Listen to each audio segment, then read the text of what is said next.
Salut les mecs, aujourd'hui une nouvelle vidéo et vidéo un peu particulière aujourd'hui puisqu'on va revenir sur toute l'actualité footballistique du week-end dans les 5 grands championnats et donc les résultats et les classements de ces championnats. C'est parti.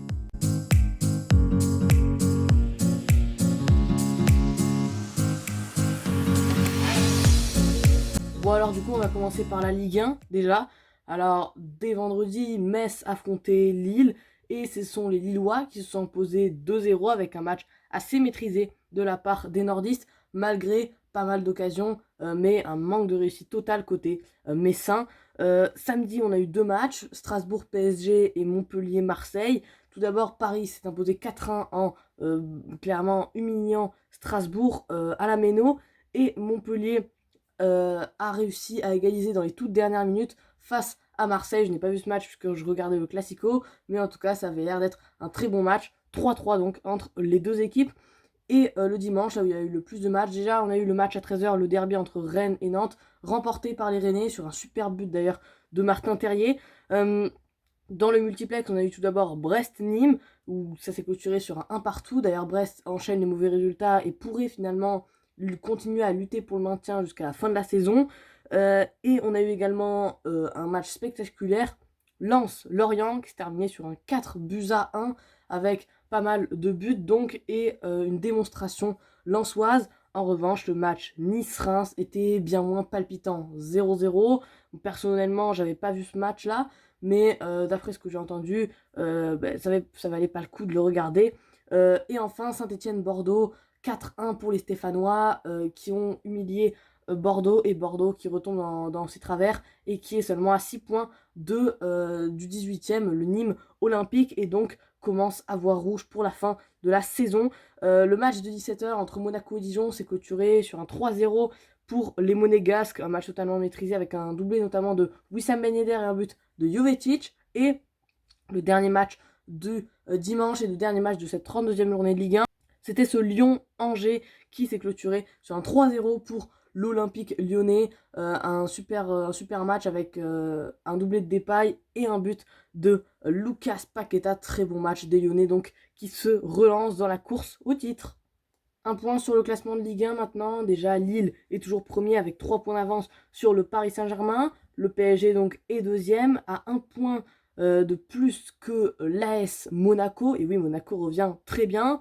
L'OL est en embuscade, quatrième à 2 points du PSG et à 1 point donc des Monégasques. Lens joue toujours l'Europa League avec 3 points de plus que l'Olympique de Marseille, 52 points. Marseille en a 49. Rennes, Montpellier joue encore la course à l'Europa League et Nice est 9e, mais voilà, sans grande conviction. Et dans la deuxième partie de tableau, on peut surtout voir la descente aux enfers des Bordelais. Brest également ne fait pas de bons résultats ces derniers résultats.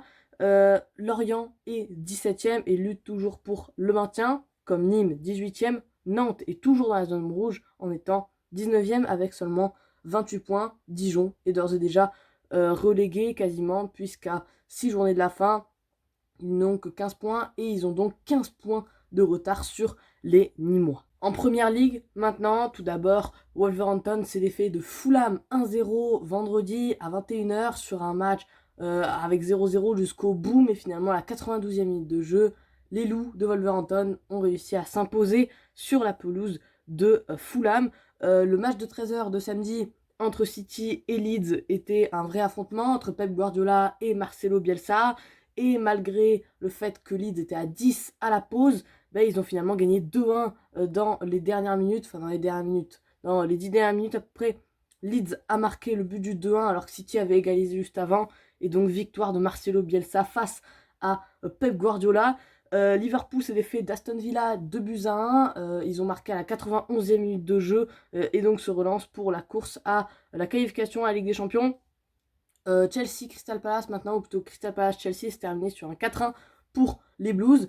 Un match totalement maîtrisé de la part des Blues justement, et peut-être le meilleur match de Chelsea sous Tuchel malgré le fait qu'un but a été encaissé. Il y a eu également ce Burnley-Newcastle. Newcastle a gagné 2-1 sur la pelouse de Burnley Turf Moor. Et un gros match du week-end quand même. West Ham-Leicester, alors que West Ham menait 3-0, Leicester a un peu remonté 3-2 mais n'a pas réussi à égaliser. On a également eu un super match entre Tottenham et Manchester United, un match très indécis, impronosticable quasiment, qui s'est terminé sur un 3-1 pour les Mancuniens. Et donc un super résultat, une superbe opération pour les hommes de Solskjaer. On a également eu la victoire d'Arsenal 3-0 contre Sheffield avec un super match de Lacazette et un super but d'ailleurs du français. Et aujourd'hui, on aura 2 matchs qui restent à jouer. On aura déjà West Bromwich contre Southampton et Brighton contre Everton. Un point sur le classement de la première ligue maintenant. Déjà en première position, on a toujours Manchester City qui, même s'ils ont une journée de plus que Manchester United, ils ont quand même 11 points de plus que les Mancuniens. Leicester est 3e, West Ham 4e, et oui, le 3e et le 4e surprennent un peu, puisque Chelsea est quand même 5e, derrière West Ham et Leicester, comme Liverpool 6e. Tottenham sont eux 7e, Everton 8e, Arsenal 9e, Leeds avec sa victoire est remonté à la 10e position. Et dans la zone rouge, on a Fulham, West Bromwich et Sheffield United, avec Newcastle qui est 17e et lutte encore pour le maintien, même s'ils ont quand même 6 points d'avance sur le premier relégable Fulham. En Serie A, maintenant, tout d'abord la Spezia s'est défait de Crotone 3-2 au terme d'un match complètement fou, mené à la 88e minute de jeu 2-1 par Crotone. La Spezia égalise à la 89e et vient même mettre le but de la victoire dans les arrêts de jeu. Quel match! Le Milan s'est défait de Parme 3-1 sur la pelouse des Parmesans. Le Torino a battu 1-0 Udinese sur la pelouse de l'Udinese justement.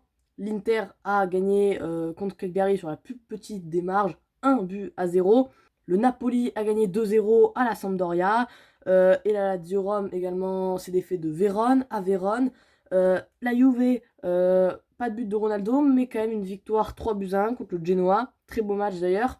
La Roma a gagné 1-0 contre Bologne à domicile. Et l'Atalanta Bergame s'est défait de la Fiorentina 3-2 à Florence au terme d'un match superbe. Et ce soir, on aura un Benevento Sassuolo qui s'annonce très beau entre deux équipes joueuses. Un petit point classement maintenant en Serie A. L'Inter est premier et va sûrement finir champion puisqu'ils ont quand même 11 points d'avance sur l'AC Milan. La Juve est 3e avec 12 points de retard sur le leader. L'Atalanta est en embuscade, ils sont 4e, ils luttent toujours pour la Champions League, pour la qualif à la Champions League.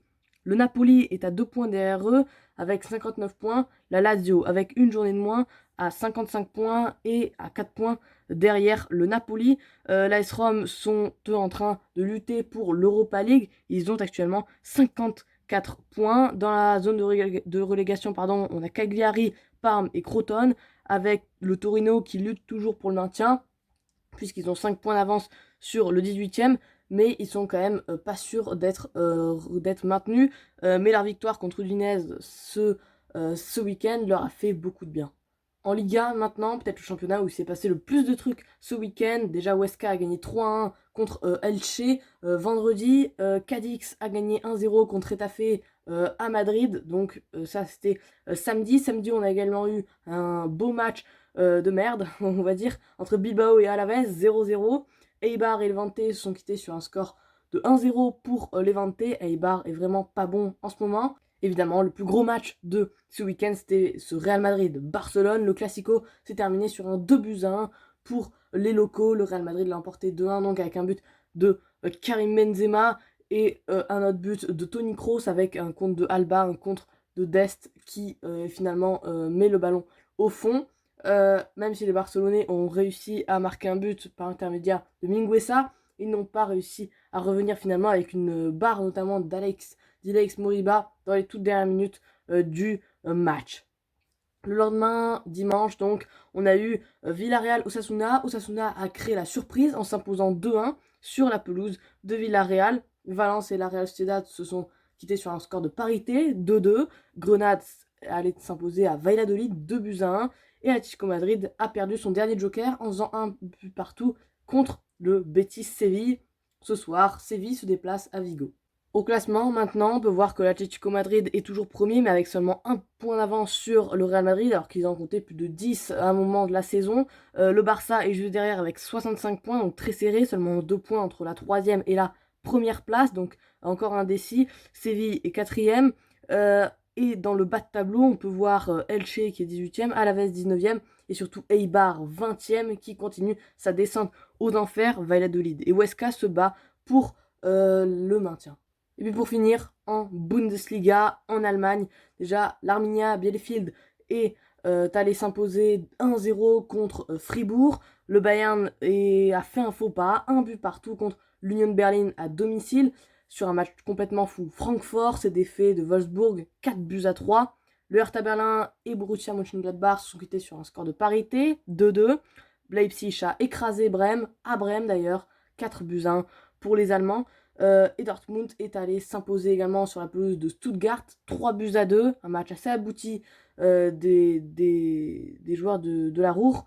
Schalke, un autre club de la Ruhr, a gagné 1-0, enfin une victoire pour les Bleus et Blancs contre Augsbourg, et ils montent encore un peu pour encore espérer, même si le maintien semble quasi impossible. Et Mayence, pour finir, est allé s'imposer 3-2 à Cologne. Ce soir, Hoffenheim reçoit le Bayer Leverkusen pour clôturer cette 28e journée de Bundesliga. Un point maintenant sur le classement donc de cette belle Bundesliga. Le Bayern, malgré son faux pas contre l'Union Berlin, est toujours premier devant Leipzig avec 5 points d'avance sur les Allemands. Wolfsburg est derrière Leipzig, 6 points derrière Leipzig avec 54 points, ils sont 3e. Francfort est 4e avec 53 points et donc est revenu sur Wolfsburg grâce à leur victoire 4-3 et n'est plus qu'à 1 point de leur adversaire de cette 28e journée. Dortmund déçoit et est 5e malgré leur victoire contre Stuttgart pendant cette journée donc. Au fin fond du classement, déjà on voit l'Hertha Berlin qui déçoit clairement puisqu'ils jouent le maintien. Ils ont le même nombre de points que le 16e l'Arminia Bielefeld. Cologne est 17e. Ils déçoivent également, puisque l'année dernière, ils avaient fait une saison bien plus aboutie. Et Schalke est quasiment déjà relégué, puisqu'à 6 journées de la fin, ils sont quand même à 13 points du barragiste, l'Arminia Bielefeld. Ça sent mission impossible pour donc Schalke. Bref, les amis, ça va être la fin de cette vidéo. J'espère qu'elle vous aura plu. C'était le récap du week-end. Dites-moi si ce concept vous plaît. Et les gars, la seule chose que je viens de vous dire, c'est salut.